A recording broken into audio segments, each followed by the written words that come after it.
ਕਿ ਮੈਂ ਸੰਡੇ ਸੁਣਿਆ ਸੀ ਜੀ ਇੱਕ ਲੜਕੀ ਉਹ ਬੇਟੀ ਦਾ ਥੋੜੀ ਉਮਰ ਦੀ ਆ, ਉਹਨੂੰ ਵਿਚਾਰੀ ਨੂੰ ਕੋਈ ਸਟਮਕ ਦੀ ਪ੍ਰੋਬਲਮ ਕਾਫੀ ਸੀ, ਤਾਂ ਜਿਹੜਾ ਉਹਨੂੰ ਐਸਿਡ ਹੁੰਦਾ, ਗੈਸ ਗੂਸ ਬਣਦਾ ਜਾਂ ਕੁਛ ਹੈ ਜੀ। ਹਾਂਜੀ ਹਾਂਜੀ ਇੱਕ ਦੰਦਾ ਬਹੁਤ ਇੱਕ ਦੰਦਾਂ ਵਾਸਤੇ ਤਾਂ ਨਾ ਜੀ ਆਪਣਾ ਜਿਹੜਾ ਬਰੱਸ਼ ਆ ਸਾਲ ਦੇ ਜ਼ਿਆਦਾ ਬਟ 4 ਨਹੀਂ ਤਾਂ 3 ਜ਼ਰੂਰ ਬਦਲੋ, 4 ਮਹੀਨੇ ਬਾਅਦ ਜ਼ਰੂਰ ਬਰੱਸ਼ ਬਦਲੋ।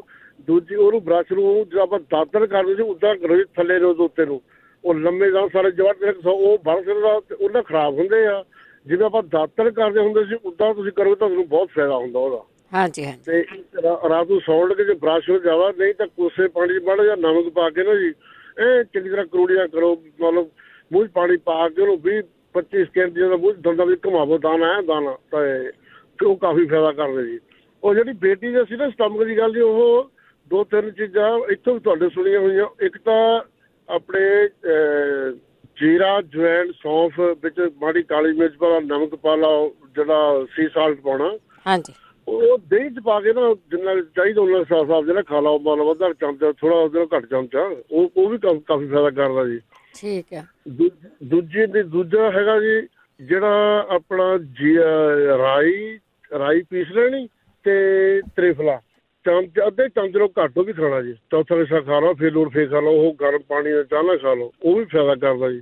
ਤੀਜਾ ਹੋਰ ਹੈ ਬਲੂਦਰ ਜੀ, ਆਪਣੇ ਸੌਂਫ ਆਪਣੇ ਜਵੈਣ ਲੈ ਲੈਣੀ ਜੀ, 50 ਗ੍ਰਾਮ ਜਵੈਣ ਲੈ ਲਓ ਜਾਂ ਕਿੰਨੀ ਮਰਜ਼ੀ ਲੈ ਲਓ, ਉਹ 'ਚ 2-3 ਨਿੰਬੂ ਨਿਚੋੜ ਦੇਣੇ ਜੀ, ਸਾਰੇ ਗਿੱਲੀ ਹੋ ਜਾਏ ਉਹ ਫਿਰ ਛਾਵੇਂ ਸੁਕਾਉਣੀ ਜੀ।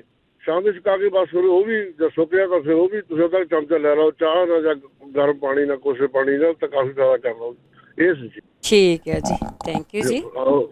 ਵੈਲਕਮ। ਸੰਡੇ ਤੁਹਾਡੇ ਗੁੱਡੀ ਤਰੀਕੇ ਸੀ ਬਹੁਤ ਮੈਂ ਤਾਂ ਗਿਆ ਪਰੇਸ਼ਾਨ ਹਾਂ।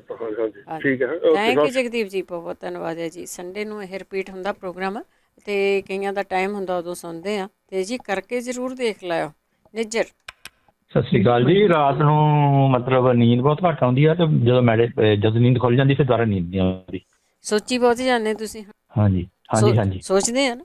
ਹਾਂ ਇਹਦੇ ਤੇ ਥੋੜਾ ਜਿਹਾ ਫੁੱਲ ਸਟਾਪ ਲਾਵਾਂਗੇ ਕਿਸੇ ਤਰ੍ਹਾਂ। ਠੀਕ ਹੈ ਜੀ। ਠੀਕ ਹੈ। ਦਿਨੇ ਤਾਂ ਨਹੀਂ ਸੌਂਦੇ? ਮੈਂ ਦਿਨੇ ਨੀਂਦ ਆਉਂਦੀ ਹੀ ਨਹੀਂ। ਗੋਡਿਆਂ ਦੀ ਮੇਰੇ ਪੁੱਛ। ਹਾਂ ਹਾਂਜੀ, ਗੋਡਿਆਂ ਨੂੰ ਕੀ ਹੋ ਗਿਆ?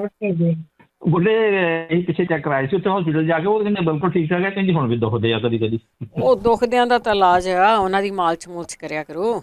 ਹਾਂਜੀ ਹਾਂਜੀ ਹਾਂਜੀ ਹਾਂਜੀ ਮਾਲਸ਼ ਮੂਲਸ਼ ਕੋਈ ਨਹੀਂ, ਬੁੱਢਾ ਨਹੀਂ ਹੁੰਦਾ ਬੰਦਾ 65 ਸਾਲ 'ਚ, ਤੁਰਦੇ ਫਿਰਦੇ ਰਿਹਾ ਕਰੋ। ਸਹੀ ਗੱਲ ਹੈ, ਸਹੀ ਗੱਲ ਠੀਕ ਹੈ ਜੀ, ਥੈਂਕ ਯੂ ਜੀ, ਥੈਂਕ ਯੂ।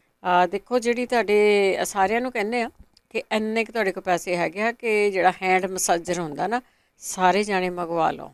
ਹੁਣ ਨੌਹਾਂ ਨੇ ਤਾਂ ਲੱਤਾਂ ਗੋਡੇ ਨਹੀਂ ਘੁੱਟਣੇ ਕਿਉਂਕਿ ਸਾਰੇ ਕੰਮ ਕਾਰ ਕਰਦੇ, ਉਹ ਮਸਾਜਰ ਮੰਗਾ ਲਓ। ਉਹ ਲੱਤਾਂ ਲੁੱਤਾਂ ਤੇ ਬਾਹਾਂ ਬੂਹਾਂ ਤੇ ਮਸਾਜ ਫੇਰਿਆ ਕਰੋ, ਤੁਹਾਡੇ ਲੱਤਾਂ ਗੋਡੇ ਚੱਲਦੇ ਰਹਿਣ। ਸਖਤੇਸ਼।